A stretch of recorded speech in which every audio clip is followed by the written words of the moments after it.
Nice, Christian. Yeah, man. No, it's really, yeah. Christian, he's just so good at that. Anyway, we're here on the next podcast. Thanks for joining.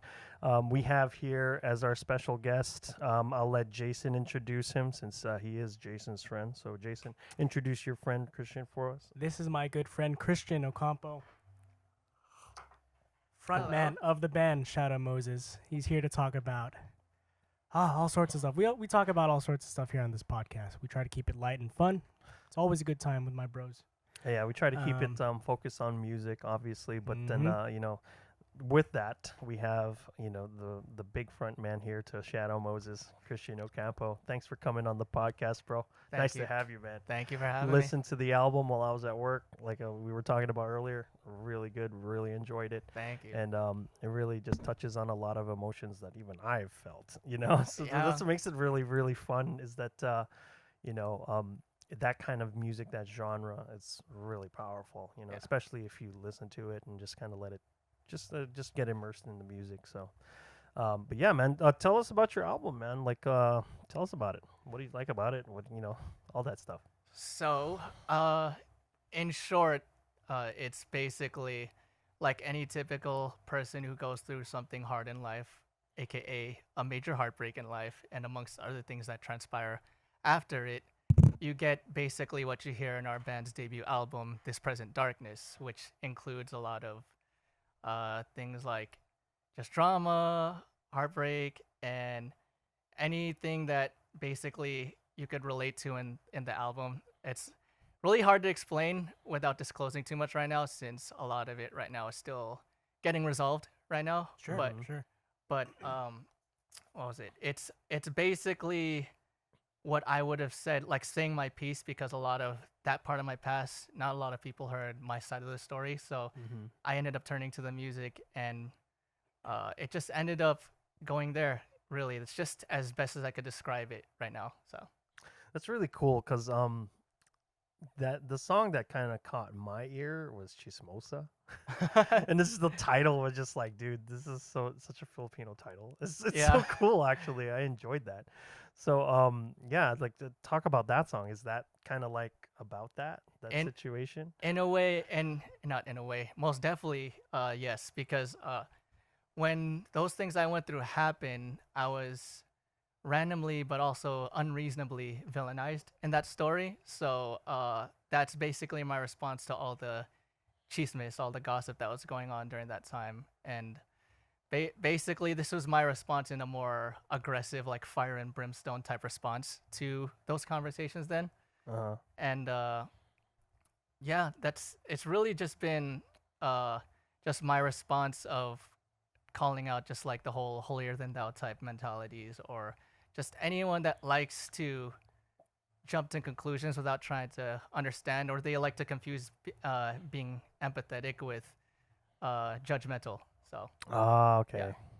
Yeah, it was really cool, and I was jamming out to it at work, so it was really, really fun.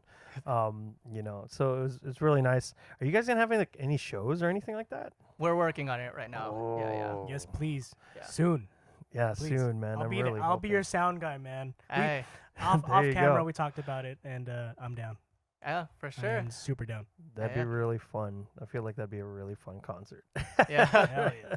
It'd be really cool to just kind of like. It's been a bit since like I've gone to somebody's like band that I've supported that I know, just because we're a lot of stuff happened obviously in the last 3 years. What was it? It starts with a C. Anyway, yeah, something happened. So it's been a little bit tough to kind of get out there and do some kind of stuff. But then especially with the way everything else is going around the world, it's been a little bit harder to get things going in terms of like music. Even we have an endeavor that we're trying to, pun intended, somewhat, semi. Yeah. If But, you get it. If you know, you know. Yeah, if you know, you know. Even Mike knows. But yeah, man, it's been really tough. So it'd be nice to support like another band like that we know, because I haven't done that really since even before the pandemic. Like I know a few people in bands, and they were really trying to make it work. And I remember the music industry is just so tough for them, because they were, it's all about connections and playing. You got to play for these shows, or you never know who's going to be in the crowd and blah blah and generate buzz. So that aspect of band playing and touring and all that, I Yeah. really do miss seeing. So I hope you guys play. I'm Yeah. really excited for that. Yeah. But the music industry in general, like we were talking earlier about how like the economy now and all these things that are happening, it's just makes it really tough to kind of be creative and have things going on. So you were weighing in on something where it's just like the way things are going, it's really hard to get stuff. So what elaborate on that, what we were talking about earlier. So this band Shadow Moses, we started it around 2019, but because of the way things were going pre-pandemic, I wasn't able to afford starting up the band as soon as I'd like back then. Mm-hmm. But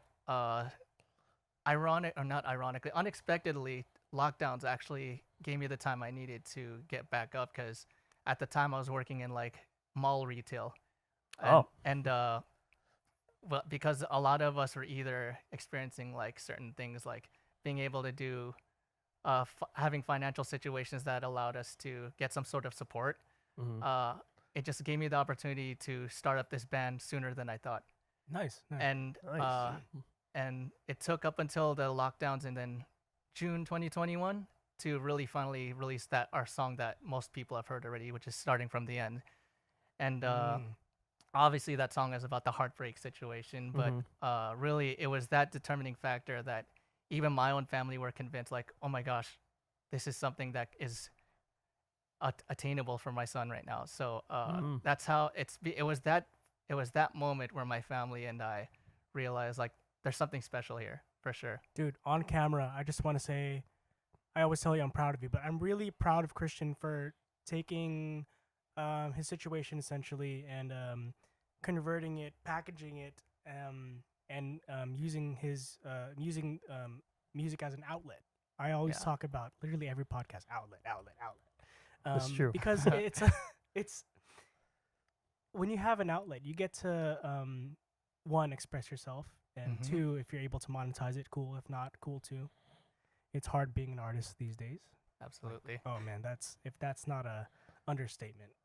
But you were able to do that, man. So I'm super proud of you. How long was the band, the project? How long ago was that your brainchild? Because obviously, so 2019. You obviously, Christian wears all the hats. He's a producer. He's an engineer. He's a excellent musician. He sings well. Oh yeah. I like trolling around here, and Tim loves it when I do the harsh stuff. So do it, bro. Dude, I got it's compression. hilarious. I got compression on there, I think. It won't peak, I think. No, but so 2019, was that like the year you're like, all right, I'm going to now take whatever's here in my head, in my heart, whatever you're feeling. Was that the year, or was it even before that? Like when I met you? It actually was the year. Yeah, it was the year, because for many people wondering like my music influences, that year a band called Architects, they're from England, right? But they released an album around 2018 that basically brought them to the global maps at that point, where everyone started loving them. And it was that album, somehow I was listening to it when I was doing my internship for my senior year at a college. I'm not going to disclose that, guys. Sorry. A college. Okay. A college. Yeah, of course. But it was that moment where I was like, any other Asian American around here in California or anywhere in general, where you're going through following the blueprint of going to college, having that kind of that track record for trying to secure stability, right? Like and the default path. Like you start the video game and it's like, this is the stock default path. Yes. As a Asian American. Yeah, and as I was in the office during my internship, which was definitely hard for me at the time because I was already going through that stuff too. Yeah. And I was constantly listening to this album called Holy Hell from Architects, and it was really the moment where I was like, I want to do music again. Because during that time, which by the way, I was taking a hiatus from the hardcore scenes, the metal scenes, because a lot of it, the messages were very angry. And at one point in time, I had a phase of like, I don't want to be this angry anymore. And so I took a break, continued to go through my years in college, and just figured things out. Had some life experiences, that heartbreak, and just trying to soul search at that time. And that's really what happened, was listening to Architects during that year, and that really pushed me to consider going back into music. But it wasn't easy. It wasn't an easy journey doing it because it was expensive to do so at that point, and the trends at the time were becoming more like Rapper's World at that time. So, right. I mean that's a potent statement. Obviously, I feel like, and I see at least, and I think you guys will agree with me, is that urban music dominates charts, dominates I guess just music. Oftentimes, I think off camera during our nice little brunch, you mentioned that even as a Filipino American, Asian American, when it comes to representation in the musical world, it seems to be dominated by urban music, and it's not a bad thing. yeah, But no, it's not. we have Christian here, who's not. You're not reinventing the wheel, but you're giving a different spin on it. Now Yes, it's like yeah. let's rock out and Yeah, let's do it. yeah. Yeah, because me and my counterpart, my bandmate, he plays guitar. His name's Alan, by the way. Shout out to Alan. Yeah, bro. shout outs, boy. Oh yeah, Da-da-da. sound effect. Yeah. Band wise, members wise. So you, Alan. Oh yeah, who's the personnel in your band? Yes. I know it's you and so him. so right now, officially in the band is me and Alan. Uh-huh. Nice. And the ones playing live with us right now is another guitar player named Tyler Dawson, who plays in a band called Framework over in OC. Shout outs. There you go. And shout outs to you, Tyler. And then Jono, who's playing bass live also, and he's also a solo artist. Shout out Jono. And then the one playing drums right now is Elijah Stavely. He's currently about to go on tour with a band called Moxie next month, and the headliner for that tour is Craig Owens of Chiodos. Nice. Whoa. Yeah, and but really that's basically the live band so far. We're still trying to work around fulfilling that full lineup eventually, but as of right now, me and Alan have found our dynamic working out more with just the two of us so far. That's And cool. yeah, other than that, really, it's just other live members helping us out at the moment. So That's yeah. cool. yeah, I mean, the concept of a band right now is a little lost in translation at the moment, since a lot of people don't know that anymore. Most people go Yeah. solo. You kind of plug and play different. If you have creative peers, you're like, can you play for this gig? And then you keep swapping and stuff, and that's okay. Yeah. You can have like your front man still be the face, obviously, of a band, and you can just kind of plug and play members as you please. Isn't Yeah. that how Guns N' Roses did it for a while? Did they? It was just Axl Rose, and then he had like the rest of that band was just live musicians or session musicians, and they just called it Guns N' Roses. Yeah. See, I can't answer that question because I never really grew up around listening. I never grew up listening to Guns N' Roses. It was more of like Pink Floyd because of my dad and things like Nice. that. But really, in terms of knowing the history of those genres, I'm not the guy for that. So. I feel like I don't know, like Mike, I don't know if you want to fact check this, but it's just like I feel like that's kind of interesting. It's an interesting dynamic to still call yourself a band, but like Guns N' Roses was the big players, obviously Axl Rose, their lead singer, their guitarist, which is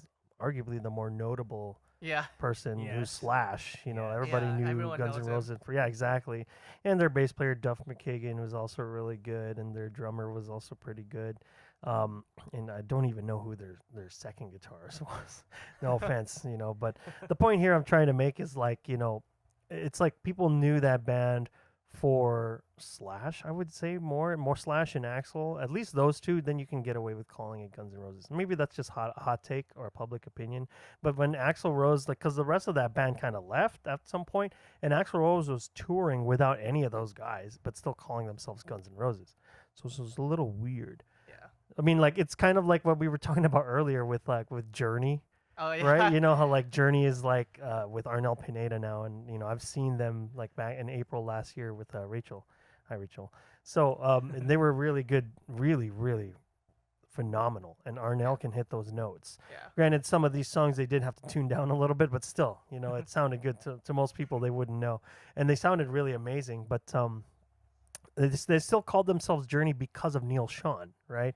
Neil Sean is still the guy who's basically propelling the band's efforts, and they still have Jonathan Kane. I think he's still their keyboard player, and at one point they even had Steve Smith, the original drummer, tour with them. But they still called themselves Journey, even though they had a new frontman. And it's still a hot take. I think Journey was still the best with Steve Perry, but that's not a knock against Arnell. I think he's doing a phenomenal job with Journey. Absolutely. But apparently there's this drama between Neil Sean and so apparently I don't know. Oh, what was it? It's funny because when I first heard about it, I was just drinking coffee one morning, and then there's a YouTube channel. He talks about all these types of different news about the scenes and everything, and the topic about Arnel Pineda and Journey comes up, and basically he was saying that Arnel tweeted. These were all tweeted online. You could look it up in the internet on Twitter. So basically Arnel was getting offended at a lot of things that one of the people in the band was saying, and honestly, it was along the lines of like, if it weren't for us discovering Arnel on the internet, he probably wouldn't be as successful as he is now, kind of thing. And to us, it's like that. Even we felt that's almost really insulting because it's like seemingly backhanded. No, not seemingly. It was backhanded. It's like a backhanded comment. Like, you know, it's pretty obvious, but like. I think that goes both ways, like we were saying earlier, because it's like the guy helped Journey still stay alive, and to tour, and they sold out arenas, and you know they toured across like the world essentially, and they came out with a new album too, with like rehashes on their classic songs with Arnell's voice. They cashed in on it, you know, and they took off with it, and I think they did a phenomenal job. And for you to make a comment like that, to say, "Oh, you know, like." I wonder what happened there. What incited it? What was the beef? You know, what incited it exactly? So it's just like, was it because like Arnell's been getting attention now, or he's joining other bands? I don't know. I don't know what to say about that. All I know is seeing even on the comment sections of those videos, it makes me, it's a breath of fresh air to see that people still support Arnel Pineda, even from that in the midst of this kind of like controversy. Like they're mainly siding with Arnel, and what was it? I think the funniest comment I saw on there was what was it? if it weren't for Arnel, Journey would be in the nursing home tour. Jeez, man. Yeah, it's kind of funny. But nursing home tour. But honestly, it just makes me happy that like support for Arnel is like now finally there, because early on when we were growing up, like the only kind of representation, and Jokoi basically said it, I keep forgetting which special it was. I think it was In His Elements, where basically the only representation we had then was Manny Pacquiao at the time. That's true. Yeah. And really now there's a lot more of our faces, but we still have a long way to go, guys. So as One Down Media said in one of their videos, trust your community. And me and my band right now are trying to do just that. Also trust our own communities as well. Trying to offer something different to the table as well. So yeah. You know, it's really nice to start seeing Filipinos doing something outside of billiards and boxing. You know, because like for the longest time it was just like for the longest time it was like Efren Bata Reyes. Oh, right. That guy was so good with billiards, man. He was like the magician that they called him. And then we had Manny Pacquiao, which was like more recent. And the guy was, you know, phenomenal boxer, obviously. So he gave Filipinos a lot of representation for that. You know, it made Filipinos look good. It's like, you don't want to mess with Filipinos, they're going to punch you or some shit.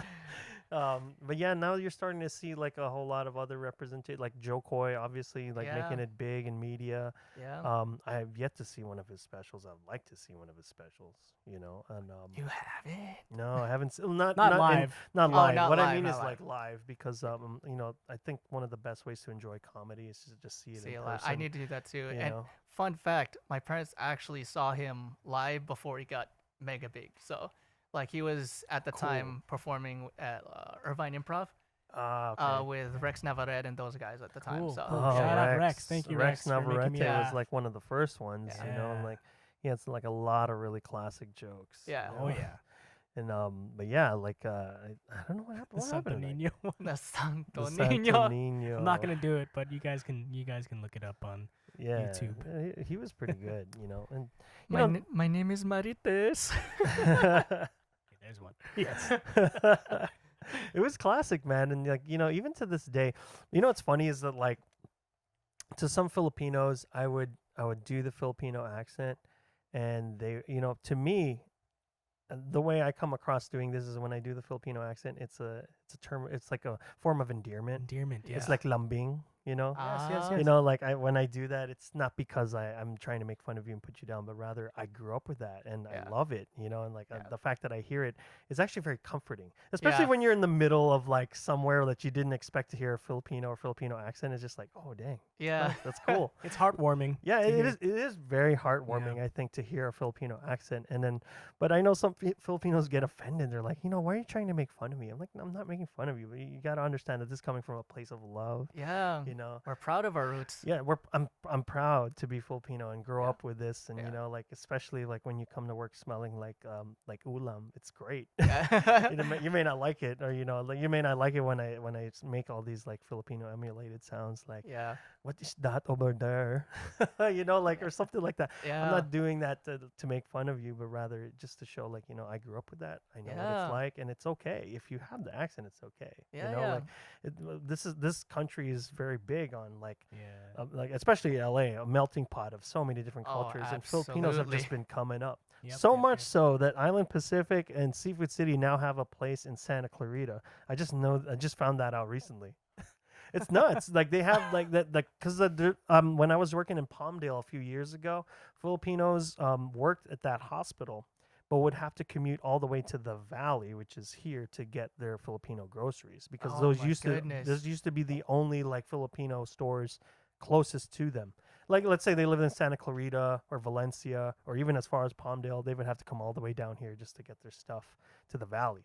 We only had like Island Pacific and Seafood City, which we still have. Yeah. And then they opened one up like closer to the 405 that made it easier for them right off the freeway. And then they started, I guess at some point they opened up an Island Pacific and a Seafood City in Santa Clarita. So now they don't have to go anywhere. That's good. Which is really cool. And I just look at that as like, okay, cool. Filipinos are coming up in the world. Absolutely. Like major grocery stores. They got out that Pep Boys that's on San Fernando Mission in Balboa. That's a Seafood City now. I did not know that. Wow. Yeah. Okay. Yeah. Or okay. Not Seafood City, Island Pacific, Pacific, I think. nice. Oh wow. You could look it up, but basically, I heard it's gonna be a Filipino store, so that's like, oh, that's cool, man. Because when we were growing up, there was only one Filipino store, and it was like close to Manila Sunset, and it was just like a video store. You remember those? The small one. It was a small one. The Filipinos like would like tape video. They would video record on like video cassette VHS. Like the movie, and it was like horribly dubbed, but that was the only way you can get Filipino media at the time. That's true. Like, That's true. yeah, and if they wanted to consume Filipino media, they'd have to rent it out from that Filipino video store. And, and that was the only way to get like your certain snacks or your chips. You'd have to get a balikbayan box to go to the Philippines and bring it over here. Now they like ship it here. It's completely normal now. Oh, absolutely. Which is really cool. Yeah. We've made our mark, people. Yeah, and don't hide the accent. It's okay. You don't have to pretend to be like Filipino Elvis anymore. Just like be natural. It's okay. We're also not trying to mock you guys. Most of us, especially myself, whose Tagalog is basically my second language, I'm still not sufficient in it or proficient in it, excuse me. But I still try because I don't get to practice it a lot here. And if I have to do it in real time, I'm still pretty slow. But it is comforting to know that a lot of our own are mostly happy when they hear me try to speak. So there you go. Yeah. I work in the medical field, obviously, and I work with a lot of Filipinos and a lot of Filipinos who have come here from the Philippines. And, sometimes I'll speak it, and sometimes that's like the only way I can relate to them. And the only way that I can communicate with them or get on some level with them is to speak Tagalog, is because, that's like it creates like this like or it rather takes away some barriers, like, oh, I can like you're like you're kababayan, like, like like kapatid, like how are you? So it's really cool. Sometimes we'll talk in like that, and it just creates like a different kind of bond, which is really cool. Yeah, isn't it cool? There's like instant. Oh, I cut you off, Christian. You're gonna say something. No worries. Because I have an exact instance that basically inspired me to practice speaking more because my family and I went on vacation around like December 2019. We went to Florida and the Bahamas at one point, and the moment my parents started speaking fluent Tagalog to anyone, especially on the cruise we went to that year, they instantly it just somehow just emotionally inspired me to speak the best I could. But just seeing how they just like what you said, like it connects us very well the moment you try and communicate in our native tongue, and seeing that unfold during that vacation just really inspired me because one, obviously if you learn to speak or try to communicate, they do try and hook you up. But second, also, second, it just brings a sense of comfort of like, oh, it feels like home kind of thing. Right. So isn't it cool that there's instant fellowship? I'm sure you feel that way, Tim, in certain work situations where it's like that commonality, that common ground is like an instant like heartwarming thing, and it revolves around food sometimes. So the further you you know? are, absolutely. the further you are from home, the more, and I guess this kind of spans across all things. The further you are from home, and yet somebody's able to kind of bring you back to home in some sort of way or fashion, it's just that much more meaningful. And and I have two instances of this. One similar to yours, a cruise ship one, right? My when we were younger, me and my sister, my parents took us to the like a cruise to Alaska. Yeah. And little did I know that a ton of Filipinos actually are workers on this cruise as like the custodians, as the people who like waiters, and there's a lot of Filipinos. So like the waiter on the ship like was Filipino, and my dad would like, it's funny, for whatever reason we had chicharron. And he would share with them Off like the menu. chicharron, yeah, exactly, the stuff that they don't serve that on a cruise ship, the American one at least at that. But basically, yeah, he would just kind of like hook it up. Oy pare, gusto mong chicharon. Yeah, I know exactly. And it, dude, they were happy, man, just to have something like away from home, and it was just like they instantly connected, and it was just really cool. It was just really nice to see as well. Yeah, it's like heartwarming. And I'm pretty sure they've been away from home for a while. Yeah, and I think the other thing that inspired me and to embrace our roots more too, because I think I also need to mention this too, because I don't think it's mentioned enough. Any Asian American, especially Philams who grew up emo in the emo scenes, like My Chemical Romance type era, a lot of us, I think, entered into it because we grew up kind of not feeling like we fitted in our own community when we were younger. So the moment for me personally, what inspired me and opened me up to embracing those roots again was hearing artists like Moira or Zach Dabudlo on OPM music these days. And interesting. And hearing them sing in Tagalog but still make international waves, that basically caught my attention and opened me up again into our roots. Like this was around 2016, 2017 at that point. I was already on my hiatus from the hardcore scene, so. Okay. Right on. Yeah. You touched on something there that's kind of like I was thinking about too back when I was in high school and like grade school. Like I wasn't really big on like the whole hip hop rap scene, but I know a lot of the tip flips. Yeah. That's what we called them. I guess it was a pejorative term in some ways, but I was just kind of like, that's how we would describe like these typical Filipinos.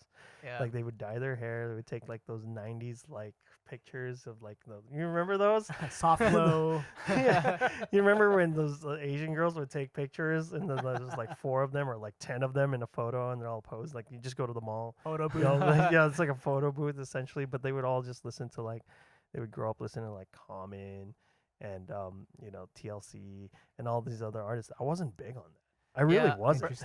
For me, it was mainly my parents being super Catholic strict about it at the time, because I think I forgot who it was that I first heard. It was either a song off Doggy Style, or it was either off Doggy Style or All Eyes on Me from Puck that I heard somehow randomly. I'm like, Dad, who is that? He's like, no, don't change the channel. Yeah, he was super strict about it. But I love my dad. I love him for it. And because I am what I am today, but still, he couldn't stop me from finding ways to get access to that type of music. Gotcha. You know, especially now, like, or when we were growing up, we had like Kazaa. Shout out We LimeWire. had LimeWire, baby. Crossfire, all those like peer-to-peer WinMX. sharing like softwares. It's like, dude, What was it? MediaFire. MediaFire was another big one. yeah, Or if you could just MediaFire. peer-to-peer share, it's like, dude, at one point you Napster. At one point you didn't even need to like buy music. You could just I still have files that I've downloaded since I was a teenager on my That computer. is true. You know, and is those true. are those are like my only files of that music that is just like I'm not gonna pay for one Like song if right now. any Asian American elder emos in here, if you never experienced downloading pirated albums of like Asking Alexandria or any other of those legacy bands now on MediaFire without getting a virus on your Windows computer, I don't know what to say to you. You're like, that's not an MP3. That's a .exe. How did that? What the heck? I know. And The then hell? I remember those like downloading music like off Kazan, like all those files. Oh my God, it's such a trip because like that was the only way you could also it's not like today you can play anything on YouTube. It's not like today you can open up Spotify. That's actually how I listen to your album. Yeah. So it's not like you could do that back then. In the days you had to download these things and spend like sometimes days, especially if you wanted a video. Yeah. If you wanted to watch a music video, you would have to spend days just to keep your computer on overnight. And just make sure that like you downloaded it, you know, and a bunch of other things that we downloaded as kids. You guys have it easy now, you know. I'll just say that. But yeah, man, like consuming music was so different back then. But even further back before that, me and Keith talk about this is like recording music was like having to press play and record on the tape cassette where machine. it's right next to the yeah. you remember those like My those Sony really boombox, old days, you know, like on the boombox. I've only had like a few instances where I did that around 2007, but really, once I started doing recording myself, it was already going digital. So, yeah, but but it's not recording digitally. Then isn't what it is now.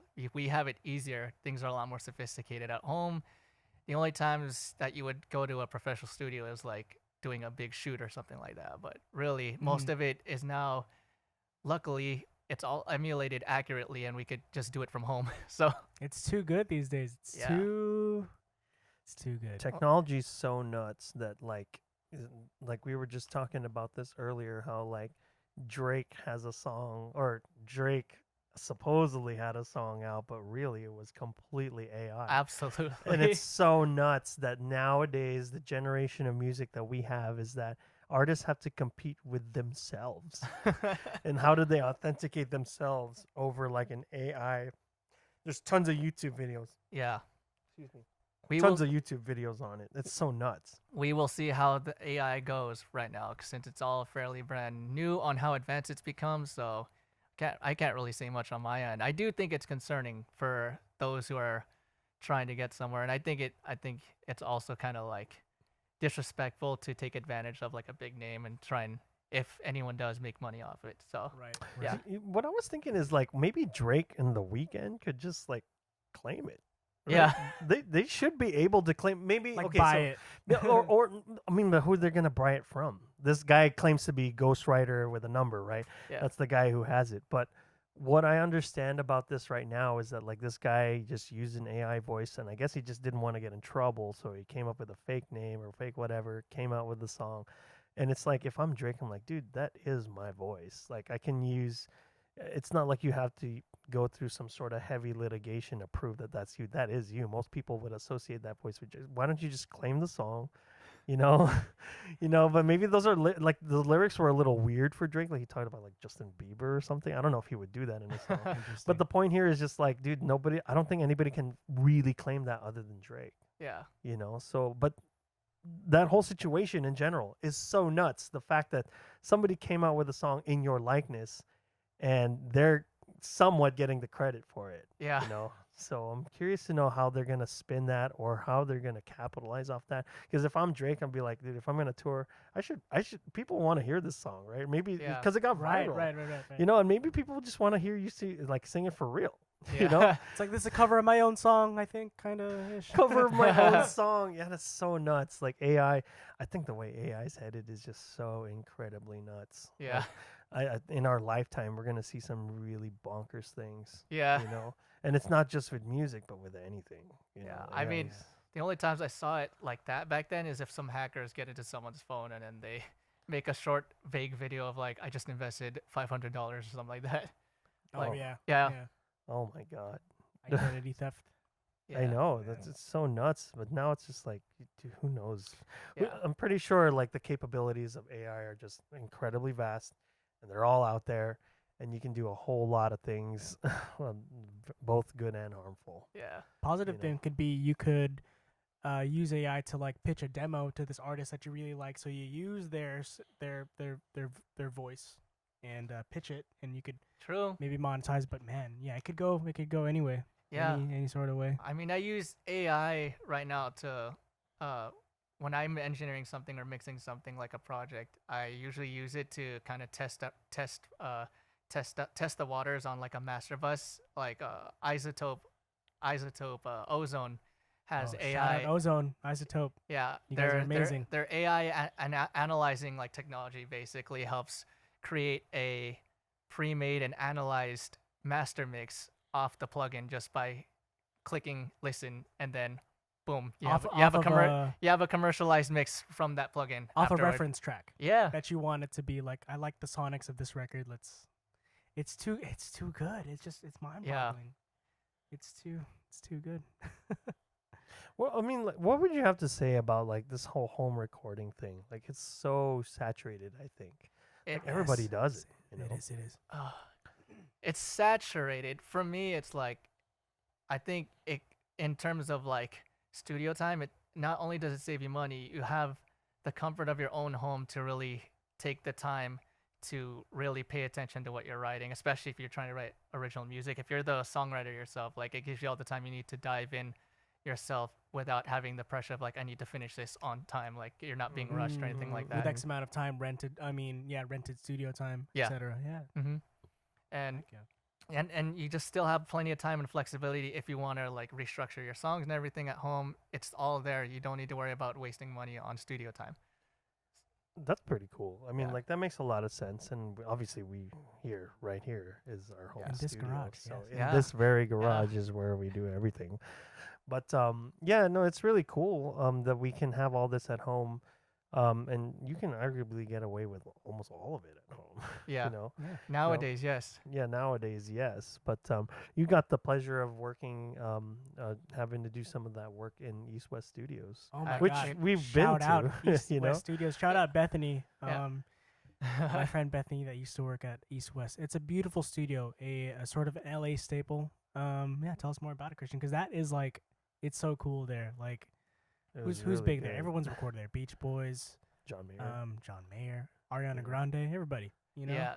It's a dope studio. I'm not sure when this is coming out, by the way, yet, guys. But Oh, secret stuff. yeah. Secret stuff. yeah. But we did do a session there at East West at Studio One, and what we wanted to do is give you guys a special surprise of promoting this debut album there, and we had the honors of working with some great people on the set, and along with some people who work with very big artists that I grew up listening to when 2007 up until this day, and yeah, no, right now you'll basically see what we have in the works coming up, aside from trying to plan live shows and things like that. But that session is in promotion and in connection with this debut album for sure. And what really shocked me for sure about the studio was the next day after that session we did was the history it has, the names that recorded in that exact room we were in. It's like, oh my goodness, we performed our original songs in the same room that Michael Jackson recorded Thriller in. Right. Frank Nice. Sinatra. Yeah. Frank Oh frickin' my gosh. Sinatra. Come on, man. Yeah, Frank Sinatra, Elvis Presley, Natalie Cole, The list goes on. and even Iron Man 2 music from Iron Man 2 was actually recorded there too. So Orchestral stuff, I suppose. yeah. Interesting. Studio I A. I Yeah. didn't even realize that it was that vast. Yeah, Like, really, that's so much. That's so much history in East Absolutely. West Studios. Yeah, yeah. Wow. Yeah. That's Used to be nuts. called Cello, I think, and before maybe Cello Western, Studios. Western Recorders. I keep forget. forgetting the first name. Sorry, guys, forget. but all I remember is Cello Studios and then East West. Cello Studios because one of the other studios in that same building, Blink 182 recorded. Was it Take Off Your Pants and Jacket. Oh, nice. Dude. Nice. Oh, man. Yeah, and then Chili Peppers recorded there too. I keep forgetting which album, and a bunch of others like other rock bands and a rapper that we listened to recorded there. I keep forgetting which one it was, but yeah, there's a lot of big names there. Too Much History, a lot of big names. So That's a lot of pressure. Last time I was there recording with someone, I felt it's just, I don't know, it's a lot of pressure sometimes to be in a studio, and it's like, oh, we're paying for the time and stuff. But luckily, you can nowadays take like your rough draft from your home studio and then bring it over there and do bigger stuff like drums and stuff. yeah, You know, you need your drums to breathe. Yeah. In a bigger space Oh, and that's stuff true. like that. yeah, that's true. It's cool, man. Yeah, cool. I mean, even in terms of going back to the whole home recording studio thing, there's even just MIDI drum libraries these days. It's just gotten so more sophisticated, accurate, but also so good that this entire album that we created was just literally all MIDI drum library. Like, Oh, nice. yeah, yeah. Wow. But I do know how to play the parts before anyone tries to ask. But Okay. Yeah, so they're accurate, guys. They're they're accurate. 'Cause playable by Christian yeah, and his. Yeah, drummer. I always write with this in mind, like how would I play this if I'm behind the kit? That's how I write it most of the time. So yeah, and but really nothing beats though like recording live drums in an actual commercial studio. But then not all of us have the capital, especially right now, to really do it as often as we want to. So Yeah, man. Yeah. Are you a lyrics guy first or melody guy first, or in tandem? Good question. so Yeah. it is a Good very question. that's a good question That's like actually. a very standard question, but yes. So from this album, actually, when this band started, I was already writing lyrics for this album before the melody started coming about. Interesting. Mm. Yeah, and then I just started rewording it the more I started writing the melodies around lockdowns of 2020. So, Mhm. and then really that now so far with the current stuff, we're trying to write like newer material and we're jotting down, which we started yesterday actually, but it's been melody first and then lyrics. Cool. Yeah. That's an interesting process because sometimes I would write lyrics, but they don't fit the melody that I want. So sometimes it just kind of gets misplaced. Yeah. Yeah. So that's cool that you're able to do that. You know, make Yeah. it work. Yeah, and in I just that have, sense. and because I'm such a like, I'm all over the place most of the time when it comes to my writing and influences. If I get stuck on something, I'll listen to like an artist that's currently influencing me. Like for example, if any of you guys know the song "Tears of Mitsu," the second verse, I was listening to a lot of Manila Grey. By the way, I don't know if you guys know who they are, but they're a duo from Canada, Filipino-Canadian duo. Wait, are they Mhm. electronic duo? Yeah, Ish. they do a lot of like hip hop, R&B I type think stuff. my cousin showed me. Yes, he did. Shout out my cousin Christian. Also Christian. Yeah, I was It's cool, it's listening. cool. I was listening to one of their songs. I think it was like "Backhouse Ballin'." It had James Reid featured in it. Okay, James It was Reid that. is a It was Filipino actor. Yes. yeah, but Okay. he's a really good singer.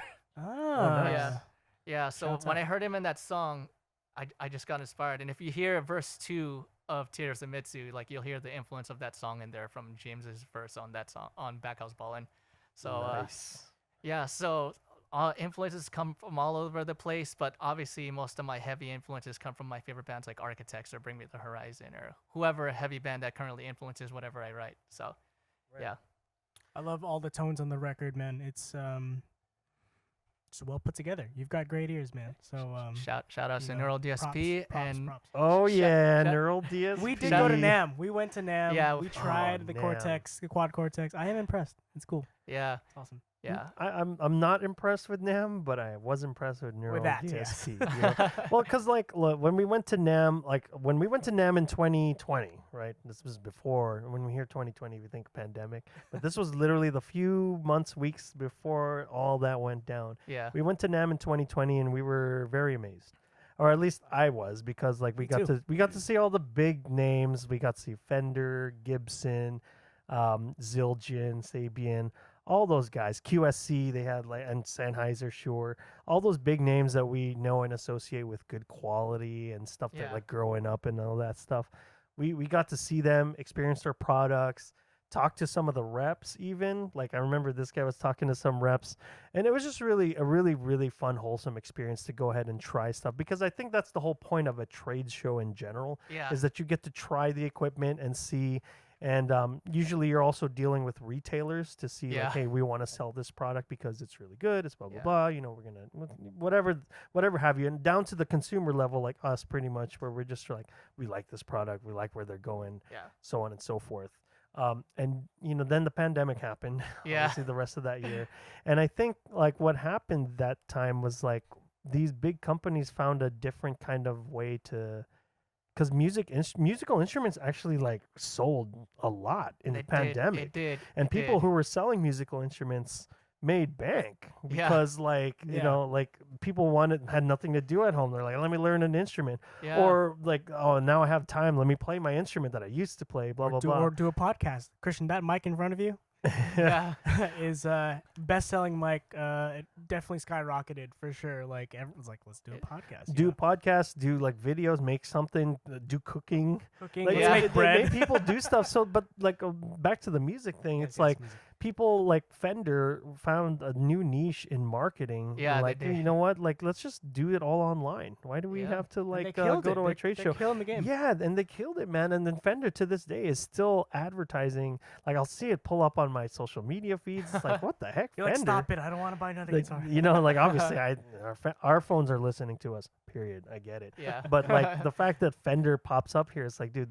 they know how to like market to us. That's like, oh, the new player series or the like, you know, like P bass or whatever. It's like, dang, dude, like why do they have to go to trade shows now? Because they also have to pay like a huge markup to go to these trade shows. Yeah. And it's like, you know, is it even really worth it? You know. Yeah. So this year's NAMM. The reason why I was not impressed is because it was really more for like these boutique guys, these smaller companies, for the most part. What was that guitar company? It was like a Brazilian, I forget. It's like I'm not gonna say the bad word. Yeah, but basically it was it looked like it said Tangina guitars, but it was like a Brazilian, like it was like a Tangima or something like that, Tang something. It looked like it had those letters. Demonetized. Sorry. Well, we're not monetized anyway, so we're not making money off of this podcast. We do it for fun. So the fact that but literally it said something. Then this guy's like, look, Tangina guitars. I'm like, what the heck? Like, talk about representation. But no, yeah, it was just like a bunch of boutique guys and like these out there instruments. And, you know, some of the big names were there. Like Martin was there. Peisty was there. These are brands that are overseas. They need that platform still. Maybe a little boost on top of their social marketing. But, you know, it's still a platform for them. Definitely. Honestly, and yeah, we didn't see a lot of those big guys. Like, we didn't see Fender. We didn't see Gibson, PRS. Like, I guess Taylor wasn't even there. Wasn't there Meinl? Was Meinl there? Meinl wasn't there. D-Dubs wasn't there. Oh, yeah. See, those guys didn't even show up. And it's just like, you know, but I'd say the big winner in there was Neural DSP. Yeah. The big winner in NAMM was Neural DSP because when we three got to that booth, and obviously Christian already knows this software. Yeah, because I use some of their stuff already on our debut album, so. Yeah, and you know what? Like, we were playing around with a ton of sounds, and the fact that you can get a ton of sounds off of like this big of a package, amazing. Completely amazing. You can get your pedal effects. You'd think it'd be just limited to pedal effects and guitar sounds, but then you got guitar cabinets. It's like having the software on a pedal board. Yeah, on a very user-friendly board. It's what multi-effects pedals in like our early days couldn't do. But now it does. They couldn't do the cabs back in the day. Now it's amazing, man. Yeah. And you could probably like do like software updates, firmware updates to the fact like back then, once you get like a pedal board, you know, like with multi-effects, it's baked in. That's it. You know, you have to buy a whole nother one next year. Keep whatever. upgrading. But this one is just like, dude, any sound you want, pretty much. And it's not just limited to the guitar. It's also bass. It's bass. You know? I did get to try, so most people don't know, and I do want to invest in it one day. It's Dingwall basses. Those basses are known to be made specifically and capable for like the super low tunings for like metal genres where they tune super low. Mm-hmm. Now that I got to try it with the quad cortex, I'm like, dang, this game is changer. good. Yeah, for sure. Hell yeah, man. So shout out to Neural DSP, man. For real. We you know, like we would, because like it's not just like you need that and then you know you need an app. It's like, dude, it does away with all of that now. Yeah, and that's the good part. Despite how pricey it is right now, and well, not all of us being able to afford it right now, it is a game changer because back then most people who are guitar players, they were touring and things like that. There's a lot of horror stories of their amps getting stolen on the road and things like that. Yeah, dude. Yeah, so Some people's guitars, that's way back. It's like even Clapton lost guitars on the road, you know, yeah, to people. So, but like, yeah, you don't have to worry about amps getting stolen, or hire a whole logistics team now just for amps and stuff. Like you do away with it by just having this, and you just hook up to the house anyway. yeah. You do hook up to the house in most of like modern live situations, right? So you're not just using your. It's not like the days of like having a wall of Marshalls, Yeah. you know, where that's the only way you can get the sound now. It's just the, like you have to. The progression of that when we were growing up in the early 2000s was half stacks, full stacks, and then in the 2010s it went back to combo amps, and now these hardware units. So and you could still hook it up to your combo. You turn the cab off and go real if you want that sensation of that air pushing behind you. But again, little box, user friendly. Put it in your backpack, guitar, you're done. Yeah, I absolutely. know, dude. Like Dunzo. you're your own like roadie, and that's all you got to do. Just have like the output cable, and that's it, right? Yeah, It's so cool. Like Neural DSP like knocked it out of the park, man. Like, I love the pics that they gave us. and I gotta mention it too, because Jono, the guy who's currently playing bass live with Shadow Moses, uses Quad Cortex, so he has his own. So nice. Yeah, you know, that's freaking awesome. You know, I'm also like on a side note, very interested in the way like some of these lower basses, like lower range basses play, because you'll notice like the fretboard gets like. You know what I'm saying? Oh, yeah. Like, Can you tell can me you about touch that? on that? I don't know like, anything I don't about understand. I don't understand how that is, but it's really cool how it stays in tune, even though the frets are like not parallel with each other. But it's so amazing. Is that by intonation design? thing? Yeah, intonation. Oh man, I wouldn't. I'm the wrong guy to answer that honestly. But if I ever find the video, I'm sure Nolly Get Good has a video answering that. But that bass that you're talking about, Dingwall basses, like that's his signature bass. Like it doesn't buzz out when it's too low. It's like it's set up that way, and it does fine. Like it doesn't honk out or buzz. Yeah, absolutely. It was really fun though. I mean, I just like looking. Like obviously we're big gearheads here. Yeah, Rig Rundown, baby. We like doing our own versions of Rig Rundown and whatnot. So it's like really really fun. But to touch on that, it's just like we liked seeing those things, and actually those were some of the boutique basses that we saw too. Were actually really really nice. But but it was really fun. Like Nam was still like good in the sense that like some people are still coming out, and obviously we got to see Neural DSP, which I would have never known otherwise. Yeah, you know, obviously might have known from like maybe like in passing through Jason, but the fact that you told us on that same trip, and the fact that we got to actually try it out with a variety of different instruments, you know, not just limited to one.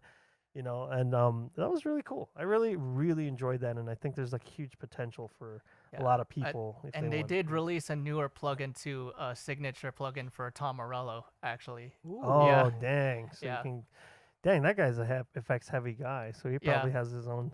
Like, that's an interesting way to put it on there. Tim Henson also, right? Yes. You mentioned. Yeah. You know, what was the name of that band? Polyphia. Polyphia. Yeah. There you hot go. take, Christian. Hot take on Polyphia, and go.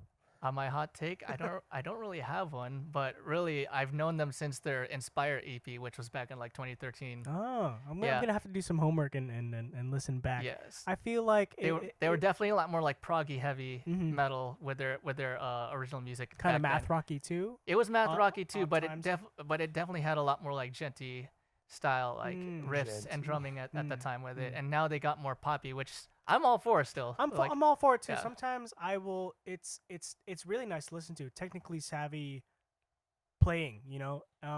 But the pop sensibility is what people, some of the younger, teens are digging because it's digestible. And honestly, arguably their guitar style has become more sophisticated than their Inspire EP, because their Inspire EP was definitely more of like the shreddy sweep picking type, like proggy metal stuff, and then their stuff for like Goat and anything after like Euphoria, then it gets more poppy. Has it gotten more major key ish? Oh yeah, absolutely. Yeah, happier. Yeah, absolutely. Yeah. Sometimes you need that. You know, it's like, why am I listening to minor stuff? Like, why am I sulking and moping around with minor? Because I remember in like, I think it was like, what was it? Was it 2012 or 2013? People were already like sharing this video of them from that Inspire EP called Transcend, and if any of you haven't heard it, I recommend it. Honestly, it's one of their earliest stuff, and honestly, like I don't know what it was. I think that was the introduction to people at the time trying to become like very math rocky instrumental at that point, because singers were hard to come by during that time. But honestly, like no, just check out Inspire. I can't really say much other than it's just classic. Yeah, it's really basically, good. guys. I'm trying to hate less. You gotta just hate less, and that's how you become a happier person. When you, especially with music, it's like it's obviously subjective. Tastes are subjective, but when you listen to something new and it's like, man, that sucks. Well, maybe check out their older work. Maybe you'll like it. So I'll do my homework, and guys just gotta hate less.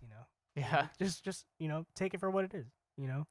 That's a good way. That's a good you touched on something there, because I used to grow up like that, to kind of scoff at other forms of music, and just kind of like guilty, other only certain genres of music, which I was younger, I didn't know any better, and I thought I knew everything.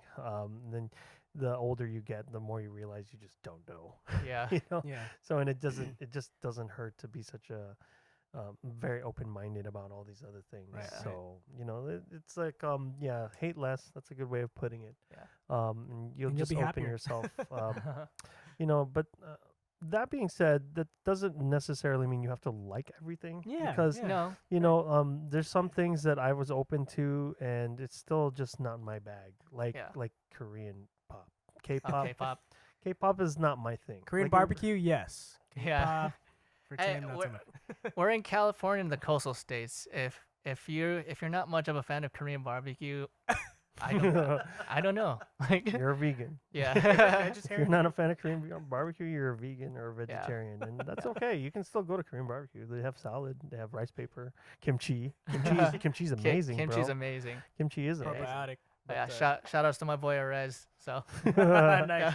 But yeah, like K-pop's not my thing. Like, I gave K-pop a fair chance in the fact we had two podcasts here check it out, with people who are like great K-pop fans and kind of open our minds to it and all that stuff. I've been to K-pop concerts.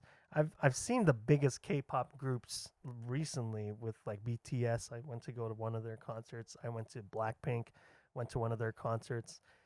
I just don't see it. Like, me personally, I don't listen to this music and think it's the best thing since sliced bread. They're not reinventing the wheel here with music. They're just actually, it's funny. Like, one of my other friends points out, there's this other guy who makes videos. It's just like this beat is kind of like sampled a little bit from this song that came back in 2008 or blah blah blah. And it's just kind of like, see, like, but I understand I don't consider K-pop to be real music. That's my hot take, because we play music. We listen to music from across generations. You too, you grew up with that, with your dad talking about and playing music and all that stuff. So for me, it's like, I don't know anybody who likes K-pop who's also a very great musician. I don't. Like, off the top of my head, somebody who enjoys and consumes K-pop is not usually somebody who's also producing music like we are. Sure. Right? Sure. Or maybe not in that genre where musical complexity and K-pop is musically complex in the sense that, man, they're layering stacks on stacks. There's a counter melody to a synth. Yeah.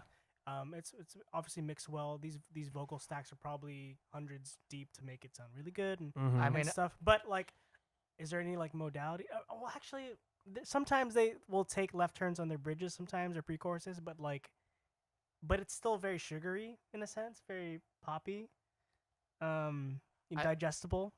I mean, like, even mga kababayan sa Pilipinas, it's like P-pop. Like, P-pop. Yes. Where did they get that inspiration from? So it's like there's a reason why our people is one of the biggest demographics for like Korean variety and things like that. And I'm guilty of I'm guilty of having that conversation sometimes with my cousin. Actually, no, not guilty. Sorry, guys. But honestly, I just have that conversation with some of my cousins. That's mainly what we talk to each other about. Like, oh, what was the most recent K-drama you were watching and things like that. Gotcha. Yeah, but in terms of the music, it's not my daily cup of tea. But I do think it's cool. So I respect it, because obviously there's a huge market for it, and it gets a lot of people to buy their stuff, which I think is really the whole point of K-pop. it's not so much the music, and it's more of like a conglomerate where it's like you would buy our the things. Forget what they call them. There's now. a light on it, maybe. Yeah. There's an actual term for this. Christian, help me. What's it called? Light stick. Light stick is light stick. I forget what it's called now, but see, it's just like basically you're buying merchandise. And like one of my friends who was on this podcast before, he bought like probably $10,000 worth of like paraphernalia from K-pop, and it's just like, dude, well, it's just like you're spending it on photo cards and albums, and this is actually kind of like a weird tactic. Remember how like they were saying like, each album comes with like only a specific photo card of like whatever member or whatever. So guess what? You have to buy 7 of them if you want like a chance at getting multiple cards. Dang, and that fluffs. Yeah, it's like a booster pack for trading card game essentially, and that fluffs numbers. And it's like, it's like, oh, they sold this many albums. They're so good. It's like, bro, if you didn't have the photo cards, it'd probably be only like a fraction of that. And that's why it's just kind of like I don't look at K-pop as music. It's more just like it sounds good, but you're really just buying the stuff, And that's it. It's not a knock on people who buy that stuff and like it, because I'm obviously friends with a lot of these people, and I don't think of them any less just for doing this, but just me personally, for my own personal taste, I don't want to consume K-pop because I just don't see a point. Yeah, that's it. But I if you like K-pop, that's cool. But also again with what I said, I don't think you're somebody who takes music very seriously with K-pop anyway, and you're just liking it because of the good vibes and the bubbly nature and you know what, these concerts, I've been to them. They're nothing but good vibes. Yeah, it's good. Like these BTS concerts, nobody's a snob. Everybody's really friendly to each other. Same with Blackpink. Like this. The guy I was sitting next to, I'd never met him. Before, and he was just really, really nice. Maybe overly nice. James, what I'm talking about. It's a huge contrast between like going to hardcore and metal shows where it's just like they're very aggressive. Sometimes I remember going to shows like growing up in like the OC scenes, like gotcha. Some people break out into fights in the mosh pits and things like that. So like they have a lot of angst and aggression to let out in those shows because the world then, as they would put it lyrically, is just messed up. So I see. That's interesting because like I've not been to a whole lot of hardcore metal shows. The only like real metal concert, if you can call it that I've been to is like Rock in Rio in Vegas, and that played a lot of heavy music. Usually, like by the time at the end of the night, Linkin Park was playing and Metallica, and I was already like super drunk and throwing up. But people were like really pissed and like throwing stuff and blah blah blah, and it's just like that's just the nature of the music. And I even learned recently too, even just in the country music scenes, and country is not my cup of tea, but I do respect the musicianship because it is a unique genre to play in and of itself. Yes. But even I remember someone mentioning too, like people think that country doesn't have its own problems, but then they say someone, I keep forgetting who it was on YouTube, but they basically said like even at like stagecoach and things like that, there's some people still carrying out like the Confederate flag and things like that shows. Interesting. Yeah. Interesting. Yeah. So, well, I guess that's also somewhat rooted in that history. Yeah. That's I don't look at a Confederate flag and think, oh, they're bad people. That's just I look at it kind of also like from a history standpoint. Right, This is just that history. It just harkens back. They may or may not be quote unquote racist, for lack of a better word, but it's just a part of the history, and I get it. I don't hate on country music either. It's not my cup of tea. And there's a lot of people who like that music, and that's really cool. But I don't consume it on a daily basis, and that's not a knock on anybody who likes it. But it's interesting. Like musical genres is just so far and wide. To just hate on any one of them is just kind of like it's just low energy, ignorant. At least give it its fair shot. But if you don't like it, you don't like it. You don't have to say anything too bad about it. And so that's my hot take on this.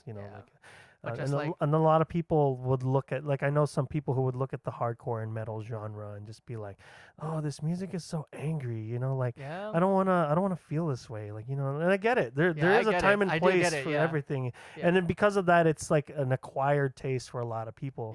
But I'm like, look, if you've never gone through these emotions, which it seems like you've never, then you wouldn't really understand where this music is coming from. Because I have gone through some of these like heartbreak emotions like you have, and I've gone through these emotions where I'm just like pissed off and angry, or sad and angry, or whatever. And, you know, it's just kind of like I put myself in that situation, and that's how I can relate to your music the most, is because I've been through that. I know what that feels like, and somewhat like in a way, that music that you guys made on this album, it really helps bring some of that out. And it's just like it kind of resurfaces. It's like a very good creative outlet, because some people choose to mope around in a breakup. Some people do drugs or get really involved with like alcohol and vices and smoking or whatever. And those are just obviously not very healthy or good for you. Yeah. But I think what you came up with was actually a very clean, healthy one. Man. You know, very nice and creative outlet, and it sounds amazing. Thank you. Yes, it does. Yes, it does. I have a lot of people to thank for that, especially writing the lyrics and being guided, like being told in the creation process of writing these lyrics, like, hey, you might want to rephrase that lyric line. It kind of comes across too dark or something like that. Dark or direct or something. Yeah, something like that. Things like that. So, are you ever? Oh, Tim, you're gonna ask a question. No. Are you ever cognizant, or I guess, my question is, do you think about the pop sensibility during the writing and recording process, or do you think about the palatability of the music of Shadow Moses and its presentation to, you know, the plethora of the peers that you have? Like, because obviously your friends listen to different stuff. Do you think about like, how am I gonna throw like a sample on here to make it sound poppy or give it a pop sensibility, or do you think about certain chord progressions that are more accessible than others? Like, do you think about the pop sensibility at all, or you just do your thing and you just go send it? At the moment, and it's probably gonna stay this way for a while, no, I don't. Most of the time, it's usually like, does this song portray the emotion and message properly? Yeah. I see. Is it usually like the first thing that comes to mind and you run with it, or? I mean, I guess it depends, obviously. I do run with it, listen back to it, and if it portrays it in a way that actually evokes something in its proper form, we'll go with it. But most of the time, I usually will rephrase it if it doesn't. So I see. And just revise it, really. Yeah. But honestly, it's just been mainly. I just naturally gravitate to what I get influenced on at the moment when I write. So I just basically. I think Ollie Sykes from Bring Me the Horizon said it best. Like, they just make music that they like, and their taste is always very. That's a major key. I think if you like it personally, it'll just translate. There's no reason to have a contrived version of what you're trying to put out. And I struggle with it. I mean, I have a million ideas. Tim knows this. I've yet to like put out my own thing, but it's like, it's okay. You know, I'll get there. You know, and we have Indescendants as a platform to do stuff, and we're doing it right now. So proud of you, man. You know, well, I think the thing that I appreciate the most about having, you know, somebody like you here is that you're somebody who's made the album. You know, you're somebody who's like put their emotion, their blood, sweat, and tears, you know, into this. And that's what I appreciate the most about a lot of things, not just with music, you know, but across a lot of things. I like things that are much more authentic, and that come across as like, hey, I made this. This is me.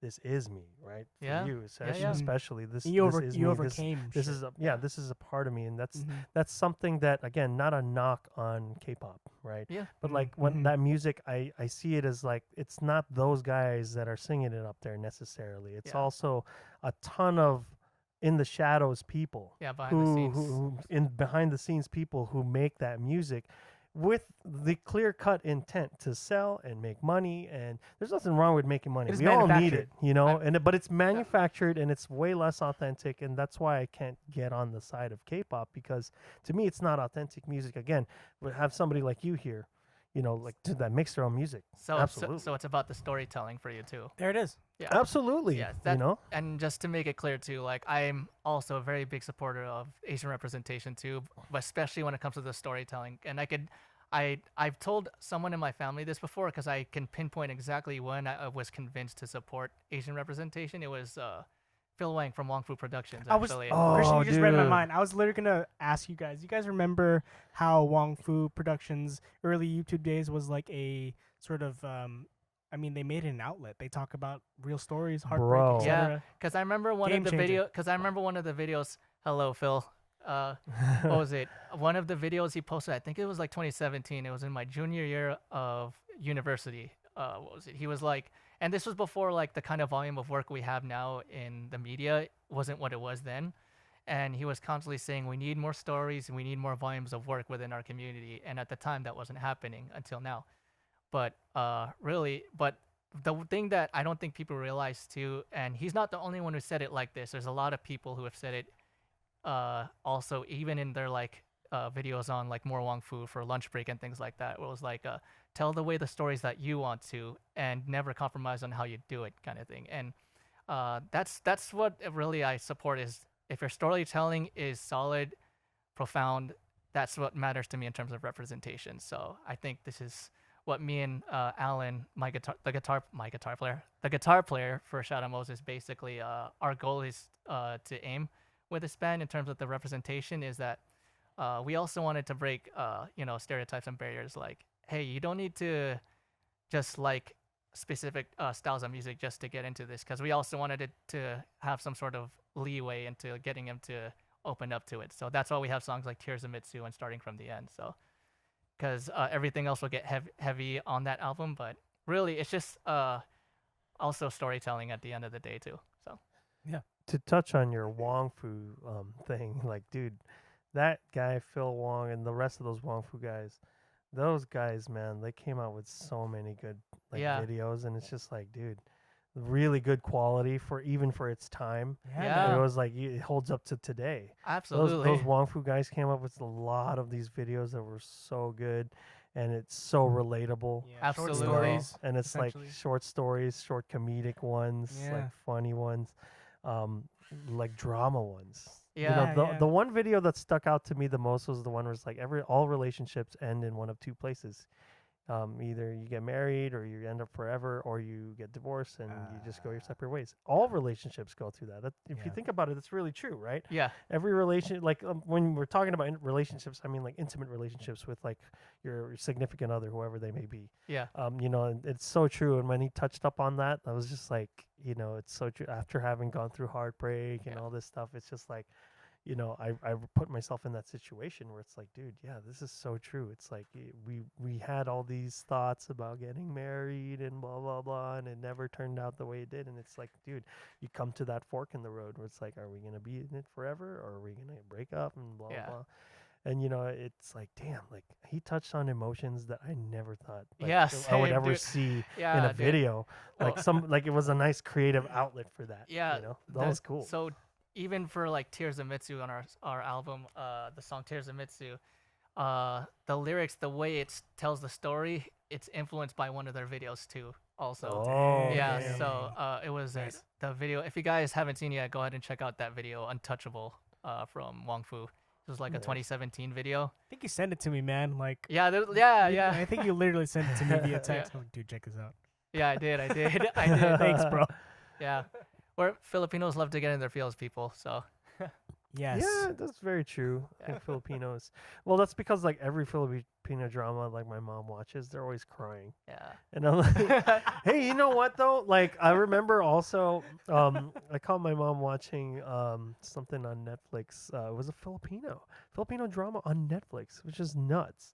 I'm like, wow. Which one? I don't know exactly which one. The fact that there are multiple ones, right? Yeah. It's amazing. And I was just like, there's Filipino stuff, like produced things, actors on Netflix. That's amazing. Because I'm not gonna lie, I think the first movie I saw that made me embrace film at that point, because at the time, obviously, like some of us have a different opinion about Philippine movies and things like that. But me, the one that opened me up to it was a Catherine Bernardo movie. What was it? Hello, Love, Goodbye, or something like that. Okay. I keep forgetting which one that was. But then after that, I ended up going down the rabbit hole of different Philippine films and things like that. And my favorite one is Four Sisters and a Wedding. Just because like there's scenes in there. It has the family values.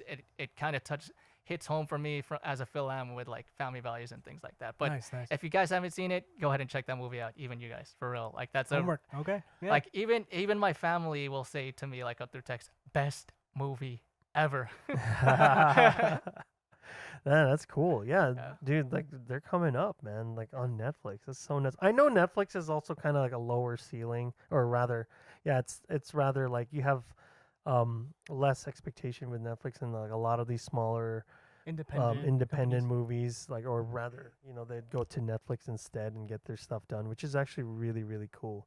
But then again, you also see really big stars like starring Netflix movies, like Thor's in like a few of them, Yeah. like, and it's also given a resurgence to some people's careers, like Winona Ryder, Oh, right, Yeah. Barrymore, Stranger. who were Things. just Yeah, Stranger Things. It's now evolved aside from Lea Salonga. Yeah, right. Yeah. Right. Lea Salonga was the one who sang for Aladdin and Mulan. There you That's go. major See, stuff. Yeah. see, those are really big. Yeah. And nobody really knew Filipinos Yeah. up until that point, or at least like they didn't realize that they were Yeah. that big. But dude, Lea Salonga then played a huge role in the Disney Renaissance, man. Absolutely. That's really great. That's Yeah. really awesome that because the Disney Renaissance was like from The Little Mermaid up until whatever 2003 was, I forget, and didn't wasn't there a Filipino involved with Let It Go or like Is he Frozen? Frozen? Oh, I can't answer that. I think the forget. composer of because I the know theme. because I I could be know wrong. for Raya the Last Dragon, I Oh, love that. yeah, I yeah. love that I movie, didn't by see the it, Great way. movie. guys. So also that movie inspired some of the concept of Tears of Mitsu, by the way. But Nice. a lot of Tears of Mitsu references so far, guys. But thank you guys for all the support on that song too. But Yeah. what was it? KZ. Sorry, I don't remember your last name, but Tandingan. yeah, Mhm. what was it? She has a song for that movie too. I keep forgetting the name because I'm Ah. not proficient still in Tagalog. Pasensya. Ah. But yeah, no, like even in Raya the Last Dragon, KZ has a song featured there too. It's not just not, I keep forgetting who else is featured there. I just remember KZ and then the composer for the soundtrack there because I'm obsessed with that soundtrack. So Okay, homework again. Yeah. Let's listen back. Yeah. Thanks, man. Give us a second. Mike's just doing some battery change. Quick battery change here. It's cool. Yeah, we gotta find a way to hardwire these, but it's Yeah. okay. Batteries We'll will have to get suffice for now. the dummy little The plug-in dummy- ones. Yeah. yeah, AC yeah. power, baby. But yeah, man, like Raya the Last Dragon was a really good movie. Oh, Like, I loved absolutely. it. I watched it a few. Like it's still more than a few it's still times. relatable. I know they are deviating a lot from different like backgrounds that Disney was known for then, but Uh-huh. even then it was still very relatable. So Yeah. yeah. So it was really I mean, like, I I don't know if you've ever watched Turning Red. I That's did. another one. I did. But I think that like really resonates more with a lot of like Chinese American females, particularly because and I know this because I know a lot of Chinese American females who grew up in that kind of a household where they were never perfect for their parents, namely their mother, and their mother would always like either hate on them or throw Be shade at reprimanded them. or something for not Or being. whatever, yeah, exactly, for not living up to their family's like values or whatever.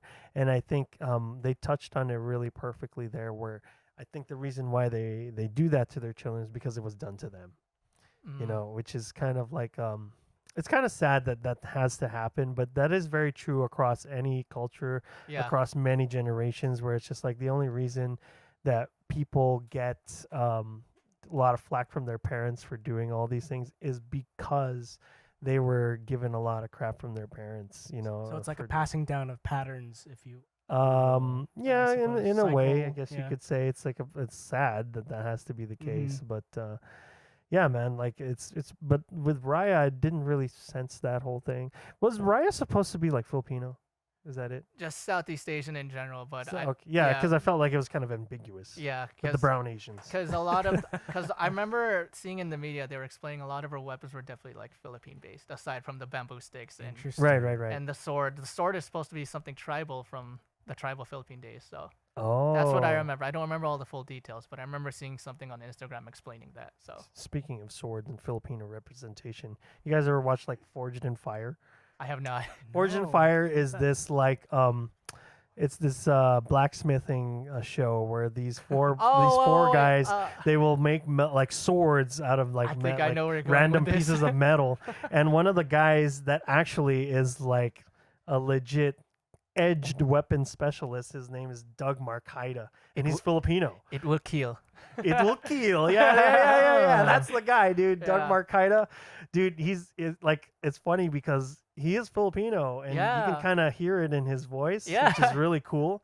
And then I would tell other Filipinos, like, hey, that guy's Filipino. Like, oh yeah, no. What really actually excites me, seeing him give like seminars and showing samples to different militaries, just for like of his stuff. He's that good, guys. Like, no, he's good. Like the way he uses the weapons too in the show is like, at least the way it is on TV. Yeah, it's demonstrated quite well. You know.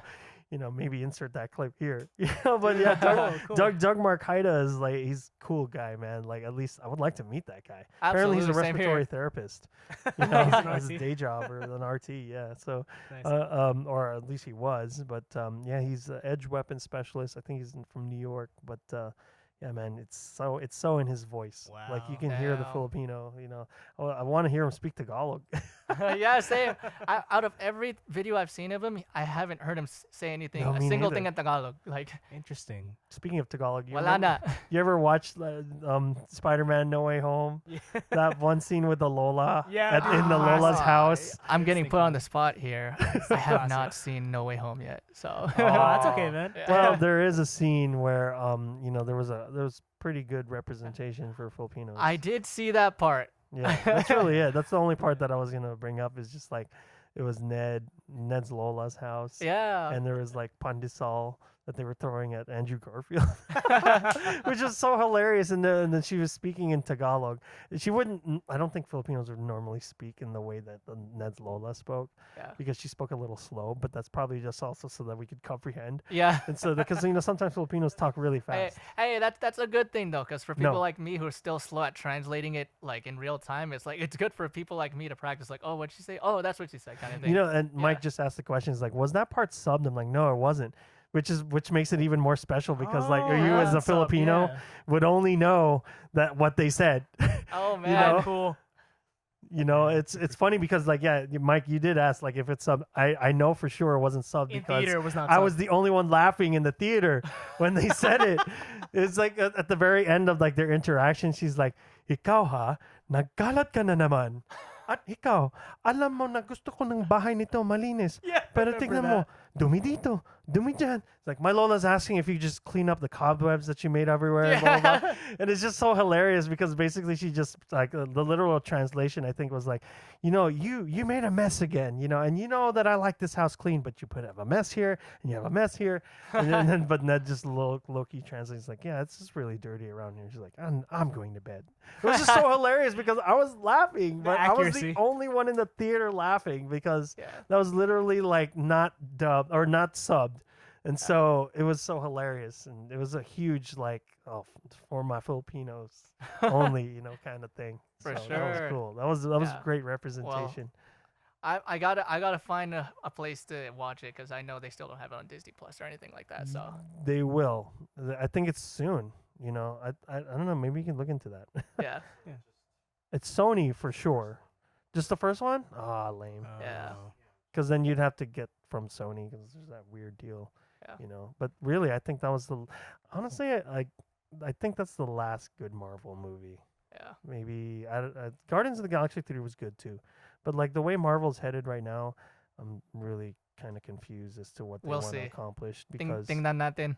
Exactly. Because honestly, Shang-Chi I thought was also pretty dope. Oh, I did not see that, great guys. movie. Okay. I gotta see it. Shang-Chi was also cool, and that's great for Asian representation because Oh no, it's a it was great really good. storytelling. That's why I also liked Raya, because the way they use the mythical creatures and everything, they did the exact same good job for Shang-Chi. So yeah, Shang-Chi was really cool, and I enjoyed it. I think it was a great introduction. Simu Liu's really awesome. Yeah, he's a really cool guy, and it's nice to see Asian representation in the Marvel universe, and I think it's really Even dope. for the soundtrack, right? Oh yeah, Yeah. absolutely. Which Yeah. I've heard first actually, but There were like a lot of different Asians in Shang-Chi. Yeah. What was that? Who was namely it? Chinese, but then there was like the Filipino guys There was too. who was There it? was a few of them. I forget their names. I don't want to spread misinformation about that, but I do remember. Yes, there was some Philippine artists there. I don't know if it was who it was, but I don't know if you guys saw also Falcon and the Winter Soldier. The series, right? Yeah. Um, They had a Philippine rapper there. It was Shanti Dope. Really? Yeah. Where I was don't- that part? It was on one of the towns that I forgot which character visited. I think it was Falcon. He visited one of these cities, Uh-huh. and basically they played Amats from Shanti Dope. Oh, dope. Yeah. Cool. Yeah.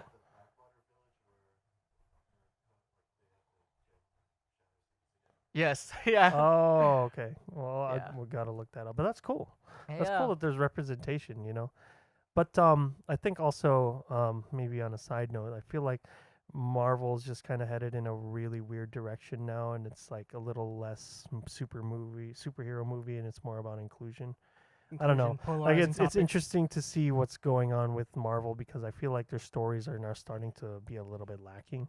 Yeah. And are less concrete, but I don't know if forced is the too harsh, but it is the vibe I'm getting off of for sure. even Endgame was a little forced, you know, and like that scene, like where it was all the women and blah blah blah. I was like, that did not feel genuine to me. Like clearly you forced that. There's no, you know, this and that, and it's just like, oh my gosh. Captain Marvel got demoted in her own movie. Yeah. And you know, like with Guardians of the Galaxy, it's just kind of like out of the equation now, you know. So all the remnants of the old Marvel is just kind of gone, and now they're going in a really weird direction. So it's gonna be painful to watch now. I don't know. Yeah. I'm just not. And plus, with Disney Plus diluting a lot of these things, makes it harder to watch. You know. Yeah. I'd hate to kill this moment. CR. Oh yeah. Take a Go for a bathroom. Yeah. Take a little bathroom Yeah, break. no, don't worry about it, bro. Don't worry. Pasensya. Hard, yeah. I'm so sorry. Dude, know, that was clean. We That were was just clean. saying right before you came in, like, dude, artists should probably be worried that, you know, these AI covers of their own voice are coming out and blah blah blah, and you know, like he was like, let's get Tom DeLonge's voice and just come out with like a mopey Blink-182 song. Funny thing too, because on TikTok, like all these filters, some of these metal vocalists right now, they're testing out like different voice filters. Nice. It can't detect the harsh vocals, so it just sounds like It's okay. So you could hear someone in the background going, yeah, but it's sounds like a zombie. yeah. It's so complex. I feel like the screams and growls and stuff like that. It's such a complex waveform. Whereas It's evolved throughout the decades, so it has changed. Yeah. It has changed. Yeah. Man, so that's very unique, you know, in that sense where it's like maybe you guys would be the last one that genre to get like emulated.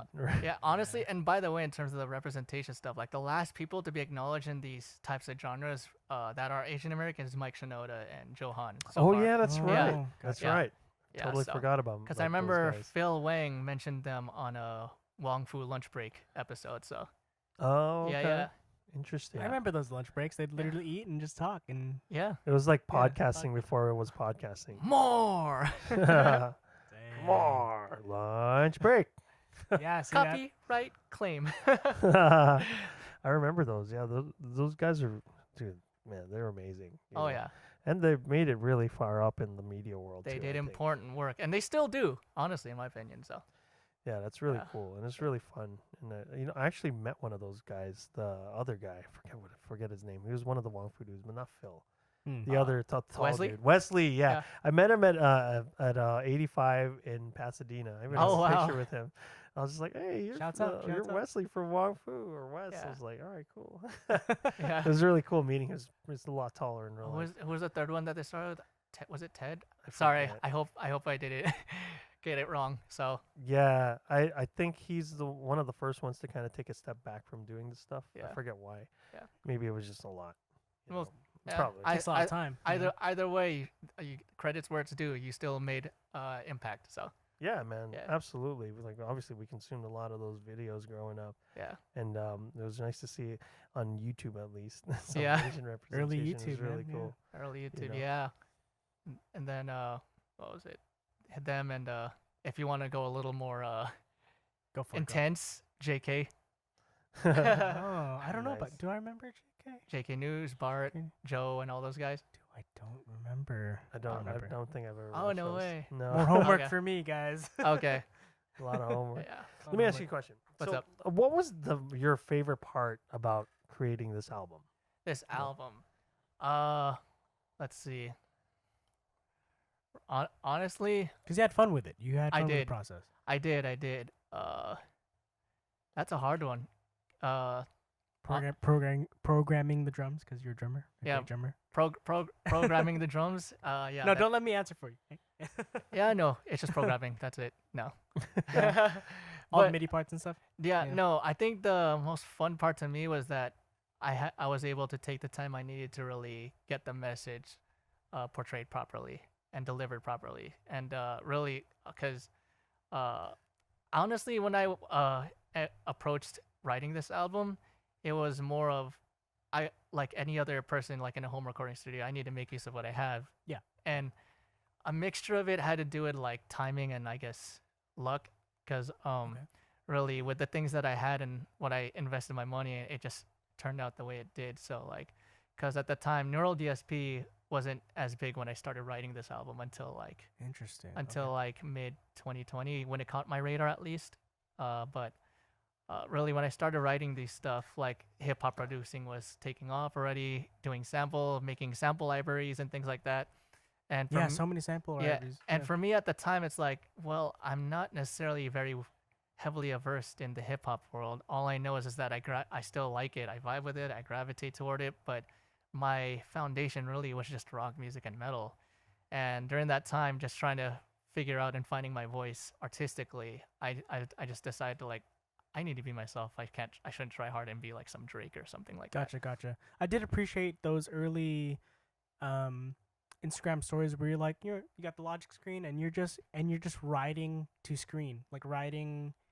You're just showing your progress and like, Yeah. dude, that's commendable because sometimes you can care too much, and in that period of when you care too much, you kind of what's the word I'm looking for? I can't even think right now. Maybe I need more coffee. Like you just you're not able to put out because you are hindering yourself. So Yeah. how can you explain what the how do you essentially overcome the hurdle of like, well, how'd you overcome it? Like how'd you overcome those kind of like invasive thoughts, if there were any? Invasive And that's thoughts. a little personal, you know. So. Oh no, Yeah. no. I think it's important to mention, especially with our own community, trying to spread more awareness and normalize taking care of mental health. So Sure. honestly, I didn't finish writing all the lyrics until maybe March or May of last year. Yeah. Actually, because for the longest time, like after writing starting from the end, Tears of Mitsu, I was definitely getting a lot more anxiety at the time. Gotcha. Okay. So to be real, like I had to get real and get professional help Sure. and Okay. do the routes that when most people would go to when they first start out, and Gotcha. they helped. And after a while, I learned some tools and techniques to do on my own that helped me like become more independent on taking care of my own well-being mentally. Yeah. I'm not perfect at it. I'm still working on it, but for the most part, I have a better grasp of managing it. Got for some the most reins part. on it now. Yeah. Did the lyrics ever exist as poetic thoughts or like journaling stuff? Again, if you don't want to answer, that's okay. Because I feel like a lot of creatives, songwriters, just jot down stuff. I don't do it. I feel like I should. That'll help me a lot, just personally. Or were they just straight up lyrics on paper? A mixture of different things. When I first started writing the lyrics for this album, it was actually me listening to all of the artists that influenced me. So honestly, it was a mixture of just listening to Architects and writing off of what inspired me through their music, and then just rewriting it as I wrote the melodies. And then also, if I was stuck at a part, just jamming out with it and trying to figure out what I want to say. What I want to say here in this part, like practicing it live. Like I literally do that, like grab a microphone in my garage and just literally jam out to it through headphones. And Okay. You give it a live. You kind of you test it out live in a sense. Yeah. See how it feels. Yeah. Then. But and it just naturally comes out when it does. Yeah. Nice, man. I'm not like so growing up, one of my favorite like bands that inspired me to start my own band. Here when I comes was, like, more homework for me. Let's go.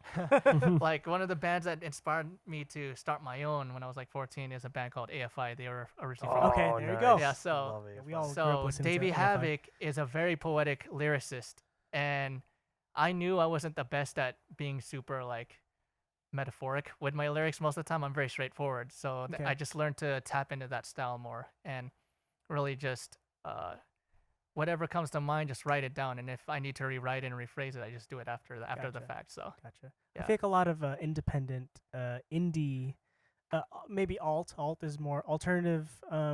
People that musical people that don't want to go too mainstream, they try really hard to be, to write like outside the bounds and be super metaphorical. But sometimes it's like if you just be direct, I'll be able to maybe palette the music better sometimes. And yeah, sometimes you could hide behind effects a lot and yeah.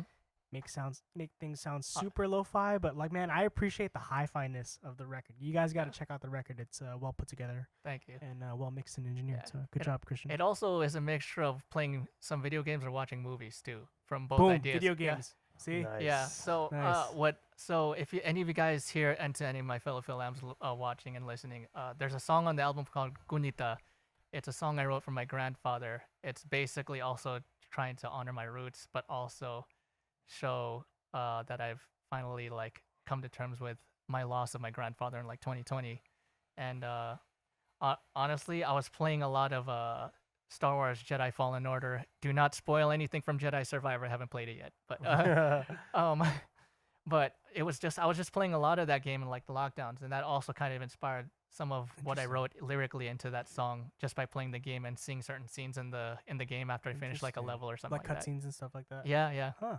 yeah. Because Cool, I remember Cal Kestis saying on there, at first I wasn't trying to follow my path, but it's life has its funny way of leading a way back toward it, and that's how it kind of inspired like some of the lyrics I wrote. Gunita. Nice. Yeah. So What is the literal translation for Kunita? remembrance in the context that that it was written. It's just remembrance. It's literally that. It actually says it right next to it. So Oh, really? Okay. Yeah. and it's a word I learned while writing the song because if most of you don't know yet, so I'll disclose it here. My dad is very supportive of this pursuit of music, and Good thing. and when he found out that I was writing a song for my grandpa, he basically or Lolo, excuse me, he basically asked what this is the exact conversation we had when he asked me the song. So I was like, at first I was gonna name it Huling Hinga, right? Last breath. Yes, but my dad basically said, no, I see where you're going with that, but try Gunita. And then I was like, wait, what is that? Remembrance. I know where you're trying to go with this. I think this would suit it better for if So like he gave you some perspective. yeah. Yeah. So Nice. yeah, and then Huling Paalam, which is the interlude track for that, ended up going there instead. So the interlude track for his song. Nice. Interesting. How many tracks are on the record? There's 10. 10? The first few tracks is like the super anger ones in response to the chismis about me. Yeah. And then Huling Paalam and Gunita is basically just the whole story of my grandfather. Because if you actually hear Huling Paalam, the instrumental track before his song, it's when I wrote it, actually, I was picturing myself, imagining myself back at the hospital when I said goodbye to him. Oh, yeah. So if you hear some of the sounds, it almost I wanted it to sound like it felt like a soul was about to leave your body kind of thing. Dang. That's tough. My grandmother also passed away. That we couldn't see her because that was just the time where people couldn't visit each other in the hospitals, and people just had to. The only goodbyes were through the phone, which kind of sucked. The crazy thing for Lolo was it was literally 2 months before the pandemic happened. Oh, Yeah. man. Yeah. Dang, that sucks. Yeah. That's tough. Yeah. Well, he's in a better place. He is Hopefully, definitely. looking down on you with. That's literally what I said in the lyrics. It's now a part of me. Dang, Yeah.